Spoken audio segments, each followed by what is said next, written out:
El sur de Veracruz es la región más estudiada del estado. Arqueólogos, historiadores, sociólogos, biólogos, economistas, antropólogos y lingüistas han decidido investigar esta geografía. Como se le quiera denominar, sur de Veracruz, el sotavento veracruzano o la región istmica del estado. Todos se refieren a la región que va del puerto de Veracruz hasta Tabasco, desde la costa hasta la sierra oaxaqueña. Esta región caracteriza los rasgos culturales del ser veracruzano en términos de gastronomía, vestimenta, temperamento, música, giros lingüísticos y prácticas mágico-religiosas. Es, asimismo, asiento de un gran segmento de las actividades primarias y secundarias de la economía veracruzana.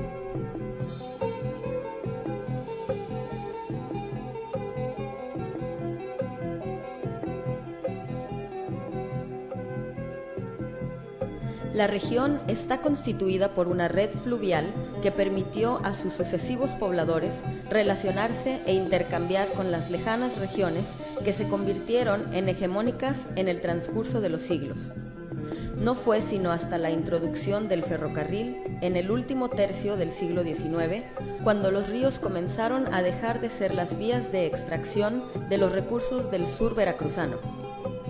El Papaloapan, con sus poderosos alimentadores, el Tezechuacán y el Blanco, el Coatzacoalcos y el Tonalá, además el San Juan como eje transversal, así como también múltiples afluentes, arroyos, lagunas, esteros, manglares y las extensiones de tierras bajas inundables que hicieron a Aguirre Beltrán aludir de la contradicción entre la marisma insana y el pródigo pantano. La región posee una continuidad histórica de larga duración en términos de procesos civilizatorios mesoamericanos, ya que fue elegida hace más de 3.000 años para construir el territorio del Olmán o zona metropolitana olmeca. En este territorio se desarrolló la civilización olmeca, una construcción humana asentada en el saber hidráulico y en el aprovechamiento de todas las posibilidades de sustentabilidad que este medio les proporcionaba. Hay pruebas del cultivo del maíz y de la calabaza, que datan de 8.000 años. En la lenta densidad de su desarrollo, lograron florecer con ímpetu y alrededor del año 2000 AC ya eran una jerarquizada sociedad que poseía grandes cantidades de excedente, para proveerse de los elementos materiales que no se encontraban en su entorno. Además de requerir grandes cantidades de materiales pétreos para su vida cotidiana, los olmecas desarrollaron una desmedida apetencia por obtener diversas piedras, ya sea con fines de manifestar signos de estatus y posición de poder, o para plasmar la concepción del mundo y del universo que se imponía como forma de cohesión social. Las fuentes de esos elementos se encontraban a decenas o centenas de kilómetros de distancia, de manera que esta zona en donde despuntó la civilización mesoamericana se caracterizó por una red de intercambios materiales y culturales, con regiones y grupos cercanos y distantes a los centros del asentamiento olmeca.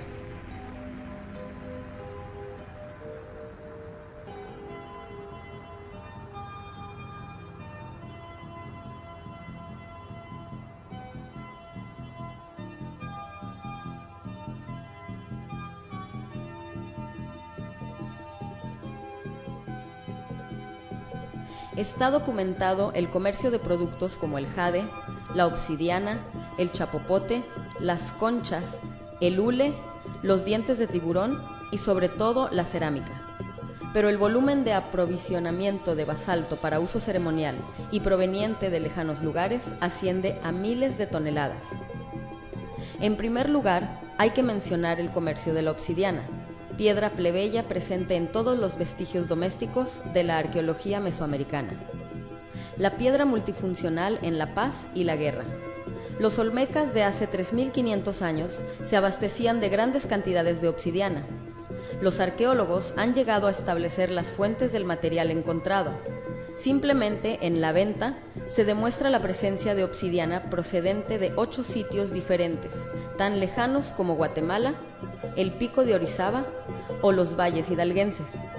La obsidiana podía ser transportada en bloques a la medida de la carga humana, para luego ser trabajada en talleres domésticos.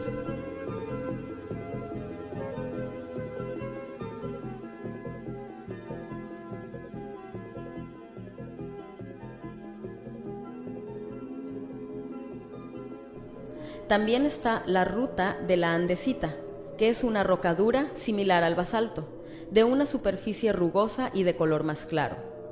Se utilizó en cantidades que se estiman en miles de metros cúbicos para enseres domésticos y elaboración de escultura monumental. Se cree que fue trasladada desde las cercanías del volcán del Chichonal, antes denominado La Unión, en el sur de Chiapas. Además está la ruta de la serpentina, piedra utilizada exclusivamente para usos ceremoniales, de lo cual dan muestra las ofrendas subterráneas de la venta. Algunos especialistas sostienen que las grandes cantidades utilizadas provinieron del actual territorio oaxaqueño o bien de la cuenca del río Balsas en Guerrero y Michoacán.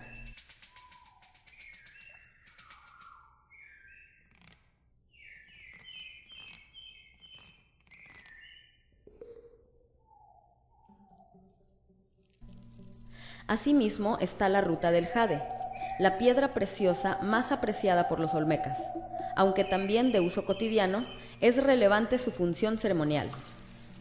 La profusión de las llamadas hachas votivas encontradas con restos mortuorios, así como los collares de fino tallado y algunas esculturas de talla pequeña, nos muestran el profundo sentido religioso que los olmecas atribuían al jade.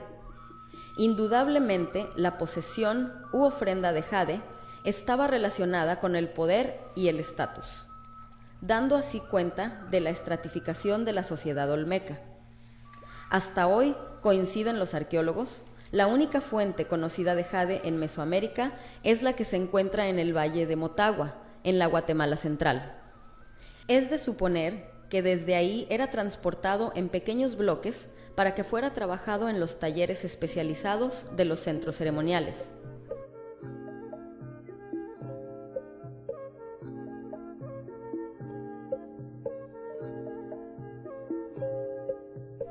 La ilmenita es un mineral compuesto de hierro y titanio. En San Lorenzo fueron encontradas 3 fosas con 6 toneladas de pequeños cubos perforados. Se desconoce aún la función que estos desempeñaron en la vida olmeca. Se presume que fue traído de las montañas oaxaqueñas y de la depresión central de Chiapas. En este ensayo nos centramos en el traslado del basalto y sus rutas para llegar a los centros de San Lorenzo y La Venta, en el apogeo de la civilización olmeca.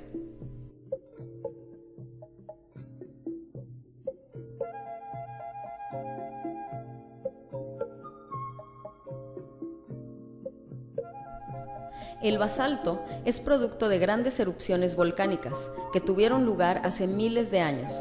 Es una roca dura que existe en afloramientos en muchas partes del mundo.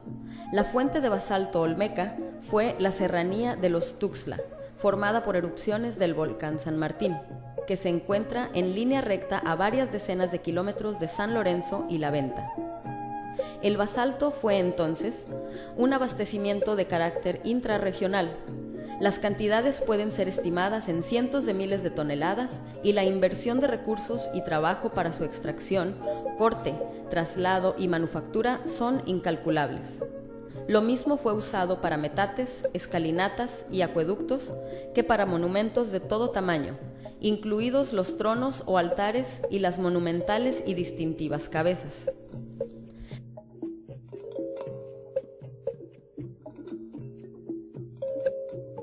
Desde los años 60, los arqueólogos Williams y Weiser asentaron que con probabilidad la fuente de las columnas o prismas basálticos, tan característicos de La Venta, podían provenir de un punto en la costa conocido como Roca Partida y de la muy cercana isla El Terrón.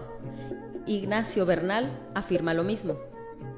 La fascinación que los centros olmecas ejercen en los arqueólogos y la gran cantidad de incógnitas en su interpretación se han soslayado la investigación sistemática de lo que nosotros definimos como costa nuclear olmeca. Es por ello relevante lo que en este proyecto se presenta como un importante foco de atención para ulteriores estudios.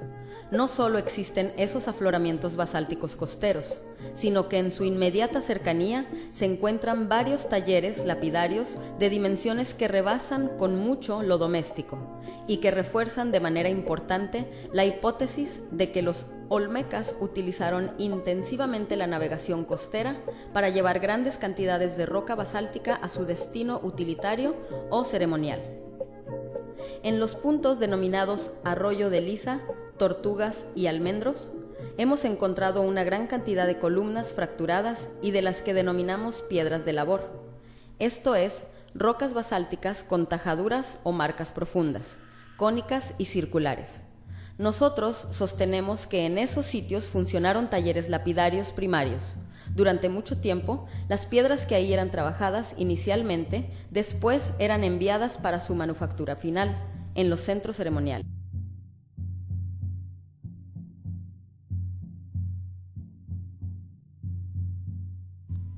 El recorrido costero de Roca Partida hasta la desembocadura del río Tonalá y río arriba hasta La Venta es de 160 kilómetros aproximadamente. Los puntos que se van tocando son Balsapote, Barra de Sontecomapan, Arrecifes, Perla del Golfo, Tecuanapa, Peña Hermosa, Coatzacoalcos, Allende, Tonalá y Agua Dulce. La profundidad del mar a una distancia de 100 o 200 metros de la playa o tierra firme no rebasa los 20 metros. Se presentan muchas crestas pétreas que hacen peligrosa la navegación y en muchas partes los riscos verticales hacen imposible el desembarco. También hay abundantes formaciones rocosas planas, que los lugareños llaman mesas. En temporada de nortes puede resultar suicida cualquier intento de navegar costeando, como lo muestran algunos naufragios donde los restos de pequeñas embarcaciones se hallan estampados en las paredes rocosas. En mayo el mar se encuentra calmo y las corrientes impulsan costa abajo, constatando lo que es la experiencia de los pescadores. Un mapa de las corrientes marinas en esa área nos muestra que van paralelas a la costa y en esa misma dirección.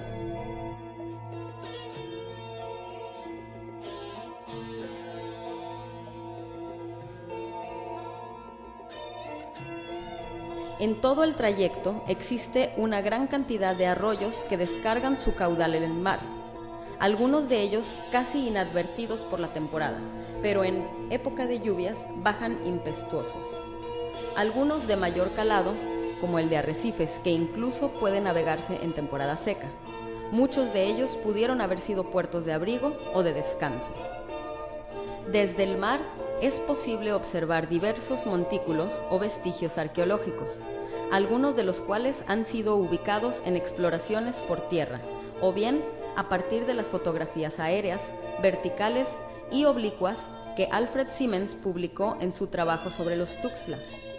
Resaltan tanto la muralla, existente en la margen derecha de la barra de Sontecomapan, como la gran plaza que se encuentra a unos 10 kilómetros de ese lugar. En esta porción, entre la barra mencionada y Arrecifes, no existe una vía terrestre practicable en varios tramos y tampoco resulta fácil acceder desde el mar.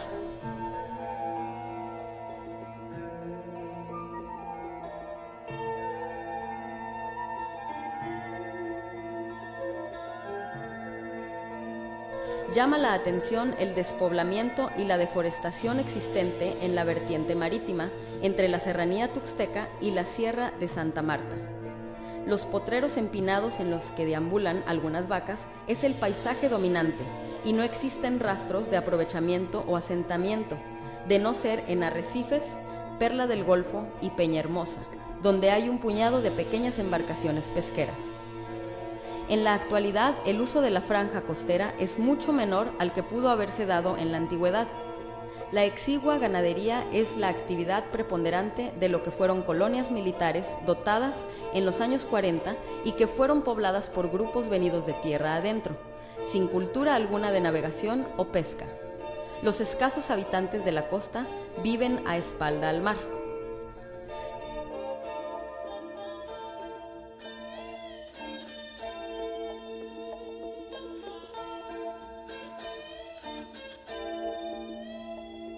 Al pasar la imponente altura del San Martín Pajapán, el paisaje es de tierras bajas en una planicie que se prolonga hasta más allá de la boca del río Tonalá. Empiezan a aparecer asentamientos en la playa, especialmente palapas destinadas al turismo regional y poco a poco los suburbios de Coatzacoalcos. Las escolleras y el tránsito de entrada y salida de grandes buques al servicio de la industria petroquímica cambian radicalmente el paisaje. En la margen derecha, la población de Allende se extiende por unos centenares de metros y de nuevo la inexistencia de asentamientos hasta la boca del Tonalá, en donde hay un núcleo de pesquería relativamente grande e instalaciones para el turismo gastronómico.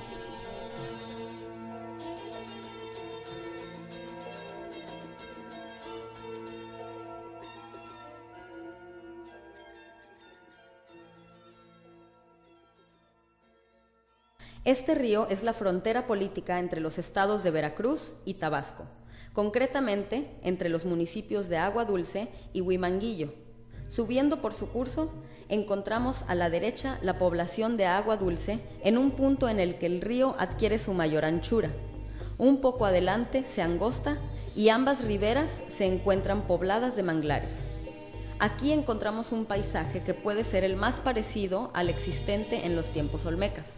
La densidad del río, los 1000 senderos de agua que se pierden entre los mangles, la presencia de aves y tortugas, todo en un intenso calor húmedo que envuelve como red y dificulta la respiración. Sin embargo, el manglar tiene una densidad de escasos metros para dar paso a los omnipresentes pastizales que albergan a pocos vacunos. Algunos cayucos surcan las calmas aguas cuyos ocupantes tiran la atarraya. Ni un bote de motor se hace presente. Subiendo a mano izquierda, se llega uno al denominado Arroyo Dragado, el cual fue trabajado por Pemex durante las exploraciones que realizó en los años 50. Nosotros creemos que los trabajos petroleros se realizaron sobre un canal existente de larga data y que accede directamente a la isla de la Venta. Aquí los manglares aumentan considerablemente en su espesura y grosor, y es perceptible toda una estructura a guisa de cuadrícula que permite suponer lo que fueron las comunicaciones en el entorno inmediato del centro ceremonial. En la actualidad, el arroyo en mención cumple la función de descargar el drenaje del creciente y desordenado crecimiento de la población.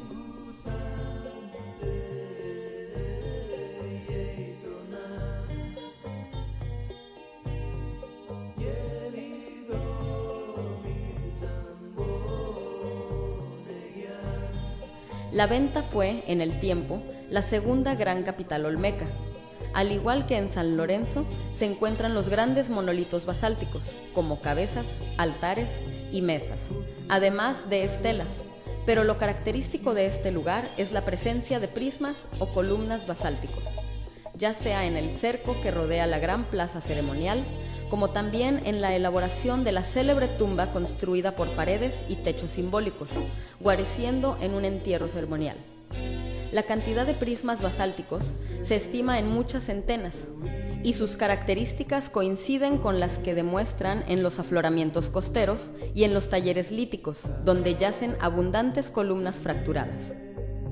En ese punto del desarrollo del proyecto, y buscando una constatación a la hipótesis de la ruta costero-fluvial del basalto olmeca, tuvimos la fortuna de, a través de un miembro original del equipo, contar con la desinteresada y solidaria colaboración del Dr. José Luis Rubalcaba, del Instituto de Física de la UNAM, y a cuyo cargo se encuentra el emisor de electrones denominado Peletron.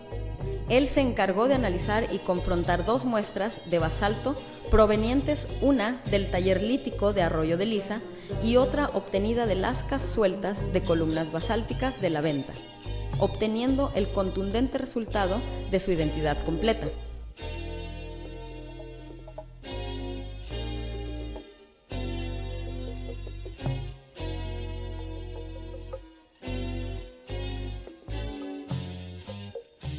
Lo anterior, ya expuesto en la ponencia presentada en el Congreso de Viena, necesita ser, sin embargo, matizado. En primer término, que el análisis se redujo a la confronta de 2 muestras particulares, careciendo en consecuencia de una relevancia estadísticamente confiable. Y en segundo término, que la muestra obtenida en la venta no fue autorizada ni certificada por autoridades arqueológicamente competentes. Resta una indagación sistemática que arroje resultados científicos incontrovertibles. Sin embargo, para los fines de nuestro estudio, el hallazgo obtenido nos permite sostener la validez de la hipótesis.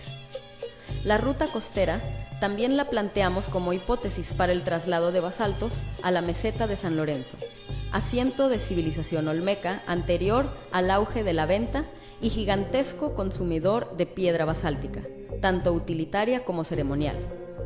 El itinerario costero es el mismo antes del internamiento por el río Coatzacoalcos. Sin embargo, la distancia desde la boca del río al centro ceremonial es mucho mayor que en la venta. Hay que pasar el puerto, la comunidad de Allende, y en la ribera de enfrente de ese lugar, recientemente, se han encontrado vestigios olmecas y talleres chapopoteros.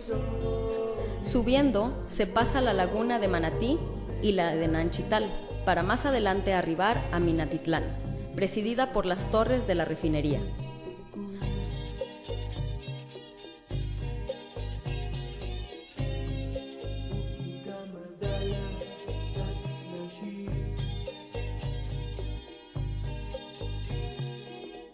Todo este tramo del río y las tierras inundables y pantanosas adyacentes se encuentran desde hace tiempo gravemente contaminadas por desechos de hidrocarburos, cuyo pestilente aroma se desprende con intensidad. Algunos kilómetros río arriba, las aguas del Cochapa se suman al Cuatza y en el tramo que va hasta el puente de Otapa en la carretera de Hidalgotitlán, el río crece en anchura hasta llegar a varias centenas de metros, para luego adelgazarse de nuevo. Poco más arriba se incorpora el río San Francisco y el arroyo Santa Rosa. A diferencia del Tonalá, el Coatza no presenta manglares en las orillas, sino que éstas son bajas, planas y cultivadas por milpas y chilares.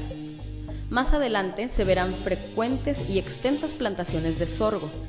En el punto denominado La Jilla, se incorpora a la derecha el río Chiquito, que de hecho es una derivación del propio Coatza, que se produce kilómetros arriba y que en este punto se vuelve a unir con él. De esa manera se conforma la gran isla de Tecamichapa, frente a la cual y a la ribera del río Chiquito se asentó la gran meseta artificial de San Lorenzo Tenochtitlán, primer majestuoso centro ceremonial olmeca.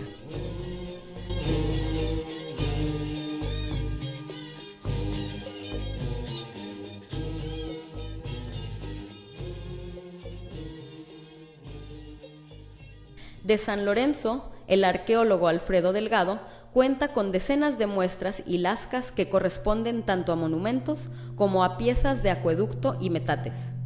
Estas muestras sí están certificadas, ya que se obtuvieron en los trabajos autorizados para transportar al museo del sitio, muchas piezas dispersas en los potreros de la meseta.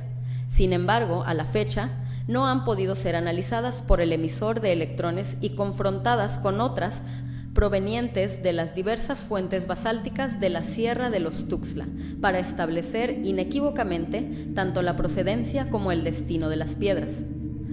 Como hemos apuntado, la serranía tuxteca alberga una gran cantidad de potenciales fuentes del preciado material.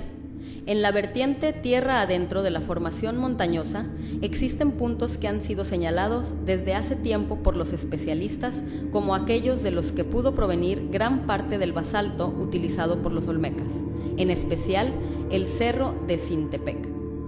Por otra parte, el asentamiento olmeca en Tres Zapotes le permitió tener fuentes cercanas localizadas en las estribaciones de El Vigia.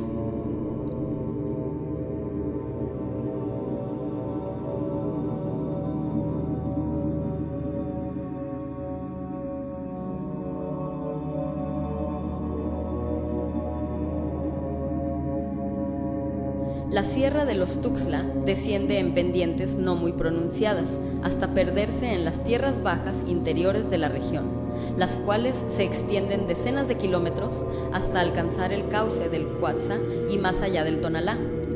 Hasta la fecha, en temporada de lluvias, estas dilatadas extensiones se inundan y se convierten en intransitables. Los pantanos y ciénegas se funden con arroyos y ríos salidos de madre, proporcionando un paisaje completamente hidráulico. Por estas tierras, que algunos han denominado genéricamente llanos de Acayucan, cruza transversalmente el río San Juan, que, formado por los ríos La Lana y Trinidad, que bajan de Oaxaca, cruza toda la región hasta fundirse en Tlacotalpan, con el río Papaloapan. Su cauce da forma a la estructura fluvial del sur veracruzano, junto a los ríos mayores y multitud de arroyos, convirtiéndose así en una arteria comunicacional que en tiempos olmecas y posteriores fue intensamente utilizada por los pobladores para sus relaciones y comercios.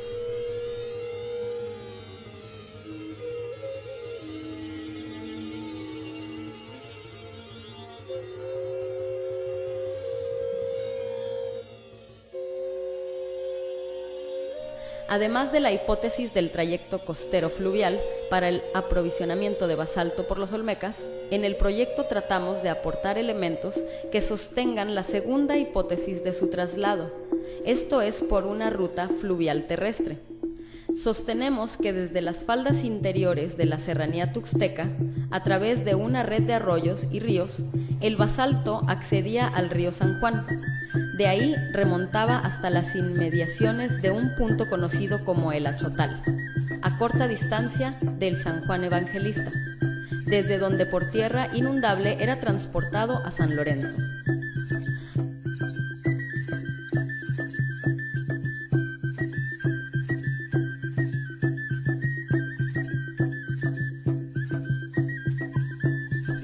Proponemos como hipotéticas rutas para el descenso de las piedras desde la parte alta de la serranía, por lo menos dos. Una, utilizando el arroyo Hueyapan y el río Zapotal. El primero cruza por todo el centro del sitio de Tres Zapotes y se forma por escurrimientos del cerro El Vigía.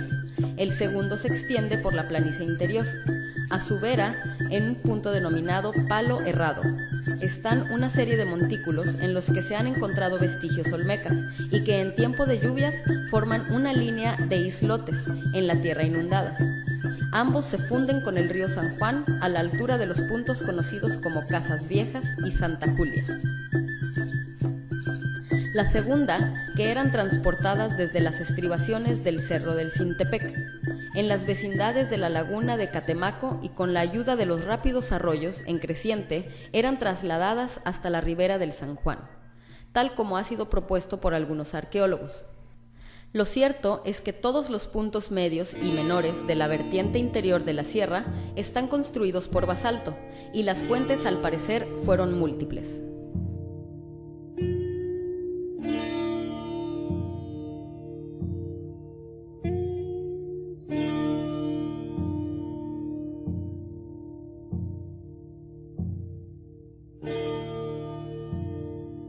Aunque en línea recta, la distancia que medía entre los cerros proveedores de la Roca y la meseta de San Lorenzo es relativamente corta, la navegación fluvial resulta mucho más larga. Los abundantes y pronunciados meandros del San Juan, que en algunos lugares adquieren la forma de un moño casi cerrado, permiten suponer que el recorrido se hacía mediante una combinación fluvial con cortes por tierra inundada. Remontando el San Juan, existen múltiples evidencias de ocupación olmeca. En primer término, el lugar conocido como el Marquesillo, recientemente un cambio en el curso del río ocasionó la formación de un barranco, en donde fue encontrado un trono o altar de majestuosas proporciones. Aunque en el sitio existen diversos montículos no plenamente estudiados, la magnitud y la delicada manufactura de este monumento nos hacen preguntar si la pieza estaba destinada al sitio mayor de San Lorenzo y por alguna razón no completó su recorrido. Algunos kilómetros río arriba se encuentran muy cercanos uno de otro los sitios conocidos como Laguna de Cerros y Llano de Jícaro. El primero es un gran asentamiento olmeca con más de 100 montículos. Sus monumentos fueron trasladados a los museos de Jalapa y Ciudad de México, y aunque muchos de ellos se demostraron como provenientes de ocupaciones posteriores, se encuentra fuera de duda su importancia como un centro de carácter secundario vinculado a San Lorenzo. está compuesto por una gran plaza rectangular cercada por montículos, de los cuales los mayores se encuentran en cada extremo. Desde la cima de los mismos, el paisaje se extiende en una planicie cortada por el cauce del San Juan.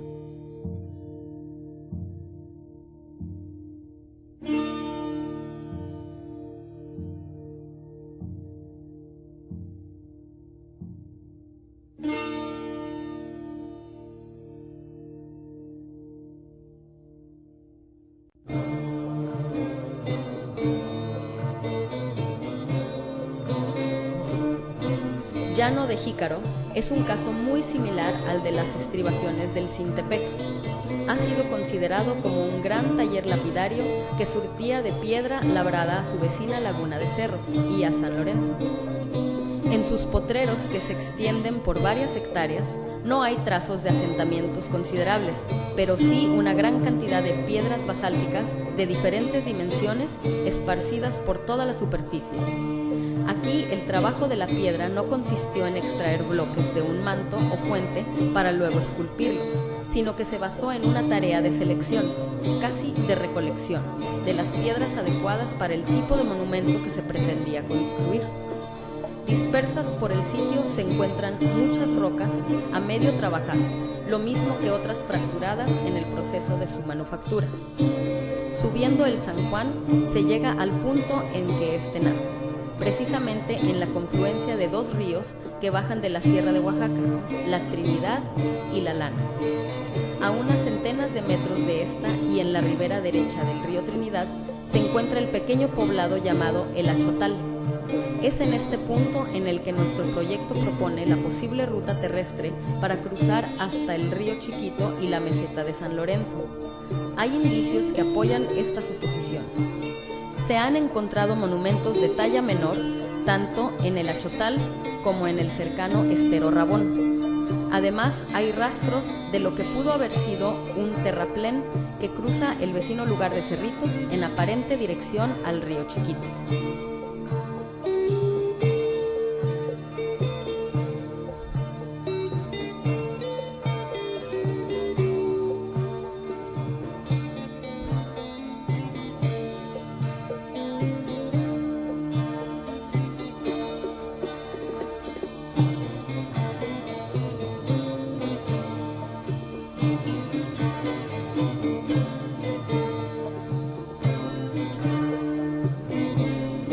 A partir de la confluencia que da origen al San Juan, existe un punto indeterminado en que su cauce queda a una muy corta distancia del río de Tezcaltepec, que también baja de la Sierra Oaxaqueña, y que junto con otros da origen al río Coatzacoalcos.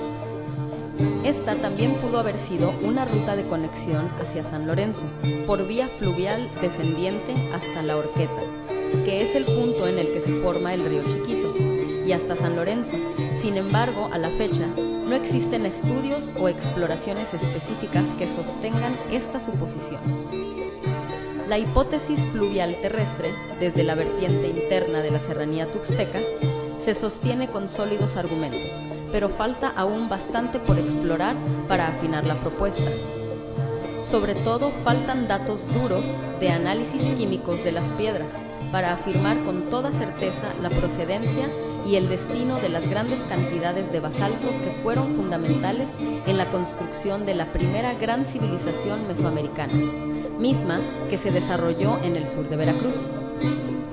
Desde sus orígenes, los grupos que ocuparon y construyeron el territorio del sur veracruzano estuvieron relacionados y comunicados con otros grupos tanto relativamente cercanos como distantes de sus centros de florecimiento.